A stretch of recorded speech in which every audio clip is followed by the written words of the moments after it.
Suffering is a natural byproduct of an awakening mind. From the moment we first open our eyes and begin to perceive the world, suffering emerges as a reflection of our developing consciousness. Many think of suffering as punishment, perhaps from the world, some deity, or the ruthless laws of nature. But suffering is not an external force acting upon us. It arises from within, a consequence of how our consciousness interacts with reality. It is a signal that our understanding is expanding, that we are beginning to engage with the complexities of existence. Our minds are like clay, shaped by every experience we have, every belief we adopt, and every thought we nurture. This clay does not merely form a model that filters our experiences. It is our experience. It becomes our context, the conditions that shape how we perceive the present moment. Our thoughts and actions are the result of the context from which they arise. If our inner landscape is flawed, built on incorrect assumptions or misconceptions, then our experience of the world becomes distorted. This distortion results in inefficiency, illusion, hallucination, and ultimately, what we call suffering. We cling to our memories, our expectations, and our desires, and these attachments shape the clay of our minds. When the clay hardens around false beliefs, like the idea that we must always be in control, or that happiness is a destination we must reach, we end up with a context that fails to reflect reality as it truly is. We resist what is, and in that resistance, suffering is born. But there is a way out, and it is not about avoiding suffering, but understanding its nature.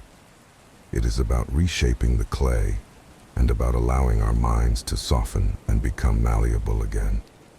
This happens through awareness, pure, clear awareness.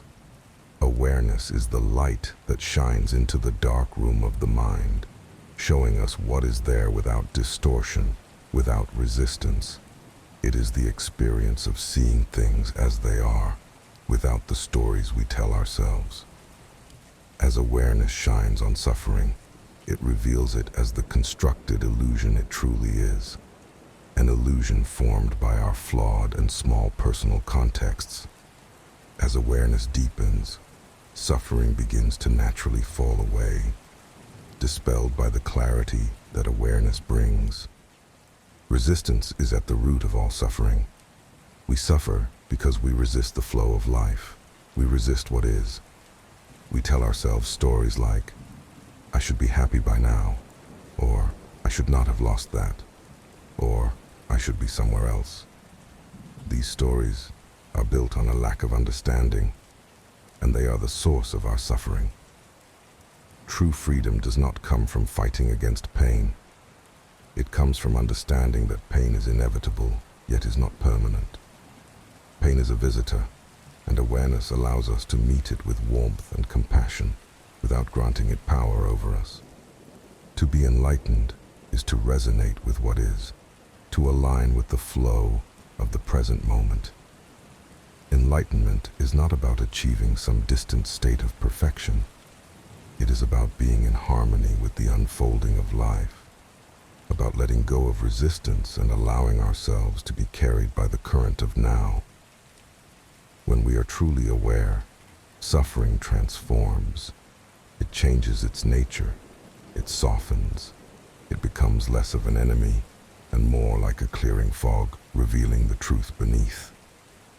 The same fire that once burned us can also warm us and illuminate our path.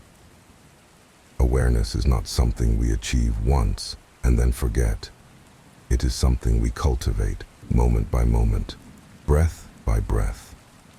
A muscle. It is in the small things, the tension in our shoulders, the harsh words we speak to ourselves, the expectations we cling to.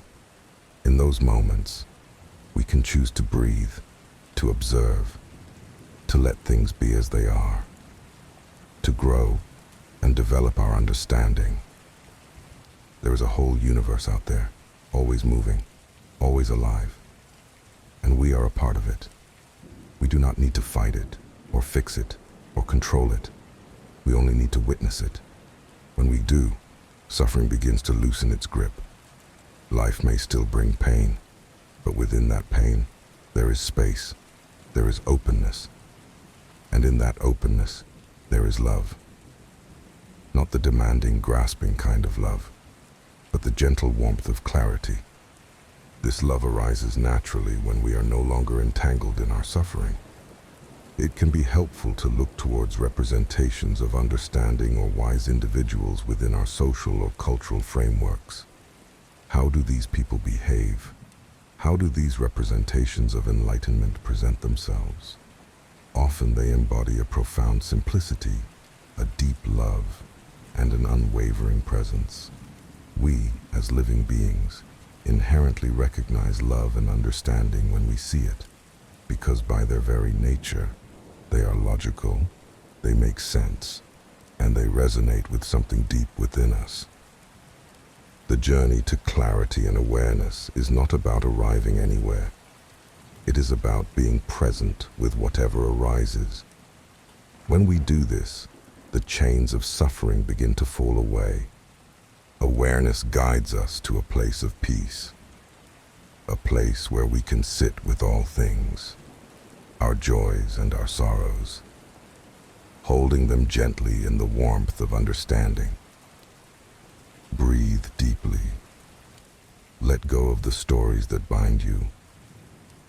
There is quiet beauty in simply being, and in that stillness, the suffering you have carried becomes something you can finally untangle and see merely as the growing pains that it was.